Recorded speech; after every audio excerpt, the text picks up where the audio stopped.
Sabarimala സ്വർണ്ണക്കൊള്ളക്കേസിൽ operation golden ഷാഡോയുടെ ഭാഗമായി ED നടത്തിയ പരിശോധനയിൽ പ്രതികളുടെ 1.3 കോടി രൂപയുടെ സ്വത്ത് മരവിപ്പിച്ചു. സ്മാർട്ട് ക്രിയേഷൻസിൽ നിന്ന് 100 ഗ്രാം സ്വർണ്ണക്കട്ടികൾ പിടിച്ചെടുത്തു. ദേവസ്വം ബോർഡ് ആസ്ഥാനത്ത് നിന്ന് സ്വർണം ചെമ്പാക്കിയ രേഖയും പിടിച്ചെടുത്തു. ഉത്തരവുകളുടെ പകർപ്പുകളും പിടിച്ചെടുത്തിട്ടുണ്ട്. നിതിൻ സേവ്യർ വിവരങ്ങൾ നൽകാനായി ചേരുന്നുണ്ട് കൊച്ചിയിൽ നിന്ന്. നിതിൻ, കഴിഞ്ഞ ദിവസം ഇന്നൊക്കെ നമ്മൾ കണ്ടതാണ് വലിയ തരത്തിലുള്ള പരിശോധനകൾ ഇഡിയുടെ ഭാഗത്തുനിന്നുണ്ടാകുന്നു.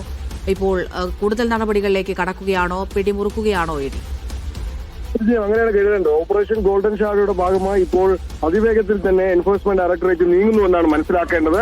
അതായത് ഇന്നലെ റെയ്ഡ് നടത്തുന്നു, ചില രേഖകൾ പിടിച്ചെടുക്കുന്നു. അതിന് പിന്നാലെ ഒരു ദിവസം പിന്നീട് മുൻപ് തന്നെ ഈ പ്രതികളിൽ ചിലരുടെ സ്വത്തുവകകൾ മരവിപ്പിക്കുന്ന അല്ലെങ്കിൽ കണ്ടുകെട്ടുന്ന ഒരു നടപടികളിലേക്ക് എൻഫോഴ്സ്മെന്റ് ഡയറക്ടറേറ്റ് കടക്കുകയാണ്. ഏതൊക്കെ പ്രതികളുടെ സ്വത്തുക്കളാണ് കണ്ടുകെട്ടിയത് എന്ന് ഇഡി വെളിപ്പെടുത്തിയിട്ടില്ല. പക്ഷേ 1.3 കോടി രൂപയുടെ 1,30,00,000 രൂപയുടെ സ്വത്ത് കണ്ടുകെട്ടിയതായി ഇഡി ഇപ്പോൾ അറിയിച്ചിരിക്കുകയാണ്. ഒപ്പം തന്നെ കഴിഞ്ഞ ദിവസം നടത്തിയ റെയ്ഡിൽ ചെന്നൈയിലെ സ്മാർട്ട് ക്രിയേഷൻസിൽ നിന്ന് 100 ഗ്രാം സ്വർണം, ഇത് സ്വർണ്ണക്കട്ടികളാക്കിയായിരുന്നു ഈ സ്ഥാപനത്തിൽ സൂക്ഷിച്ചിരുന്നത്. ഈ 100 ഗ്രാം സ്വർണം പിടിച്ചെടുത്തതായും എൻഫോഴ്സ്മെന്റ് ഡയറക്ടറേറ്റ് അറിയിക്കുന്നുണ്ട്. ഈ സ്വർണം ചെമ്പാക്കാനുള്ള രേഖ അത് ദേവസ്വം ബോർഡ് ആസ്ഥാനത്ത് നിന്നും ഇന്നലെ പിടിച്ചെടുത്തിട്ടുണ്ട്. ഒപ്പം തന്നെ ശബരിമലയിൽ വിവിധ കാലഘട്ടങ്ങളിൽ നടന്ന ചില പണികളുടെ അല്ലെങ്കിൽ അവിടെ നടന്ന ചില തീരുമാനങ്ങളുടെ ഉത്തരവുകളുടെ പകർപ്പുകൾ എൻഫോഴ്സ്മെന്റ് ഡയറക്ടറേറ്റ് ദേവസ്വം ബോർഡ് ആസ്ഥാനത്ത് നിന്ന് പിടികൂടിയിട്ടുണ്ട്. ഇപ്പം തന്നെ ഈ സ്വർണ്ണക്കവർച്ചയ്ക്ക് പുറമെ, സ്വർണ്ണക്കൊള്ളയ്ക്ക് പുറമെ മറ്റു ചില ക്രമക്കേടുകൾ കൂടി നേരത്തെ തന്നെ എൻഫോഴ്സ്മെന്റ് ഡയറക്ടറേറ്റ് ഇന്നലെ കണ്ടെത്തിയിരുന്നു. ദേവസ്വം ബോർഡ് ആസ്ഥാനത്ത്